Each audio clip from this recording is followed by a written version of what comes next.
Il y a du monde, ils disent que les jeunes dans nos jours, là, sont full de neurasthénique et tout. L'hurluberlu que vous voyez à l'écran disait s'appeler Jean-Philippe Auteuil. L'entrevue est tirée de l'émission Droit au cœur, animée par France Castel à Radio-Canada.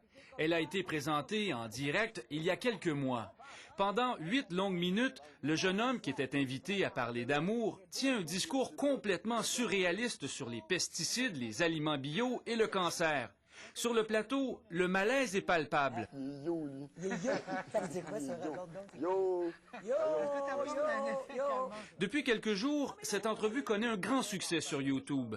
C'est en la regardant dans la salle des nouvelles de TVA qu'une recherchiste l'a reconnue.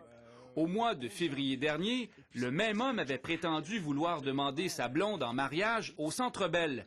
Pour l'occasion, il se faisait appeler Jean-Philippe Pitre. Quand je l'ai vu, là, je me suis dit, c'est comme Lara Croft. Nous avons réussi à retracer le mystérieux individu vendredi soir. Son vrai nom est Franco Fiori, 26 ans, de Montréal. Il nous a appris avec stupéfaction qu'il s'amusait à piéger les médias depuis maintenant 8 ans.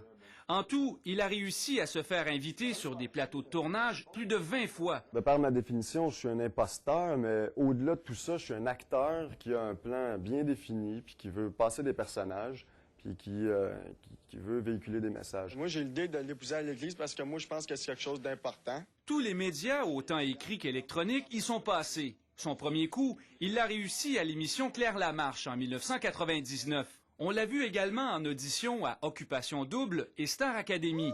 Sa façon de faire était aussi simple que redoutable. Je regardais premièrement la thématique de l'émission. J'écrivais un courriel en disant que j'avais vécu telle ou telle autre situation, puis c'est ça.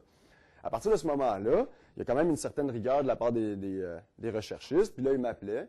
Puis là, au téléphone, ben, je leur disais globalement ce qu'ils voulaient entendre. Dans la vraie vie, Franco Fiori étudie le théâtre. Après avoir essuyé plusieurs refus pour des émissions de télé qu'il avait soumises, il a décidé de s'y prendre autrement. Je me suis dit, bon, ben, je vais trouver un moyen de rendre une émission très abordable, puis de créer des personnages qui sont à la fois vrais et faux, dans le fond. Donc, de créer une fiction qui était réelle. Comment il a réussi à ne pas se faire démasquer avant vendredi demeure un exploit. Pour y arriver, Franco Fiori changeait souvent d'apparence et de voix et il évitait la surexposition. Si je faisais une fois Radio-Canada, je faisais TQS la fois d'après, je faisais TVA la fois d'après. Il décrit sa démarche comme étant artistique. Disons les choses comme elles sont, il faisait ça aussi pour le fun, pour le défi. J'avais pas de mauvaises intentions. J'ai la conviction que j'augmentais les codes d'écoute au moment où j'allais à la télé. Dominique Carpin, TVA, à Montréal.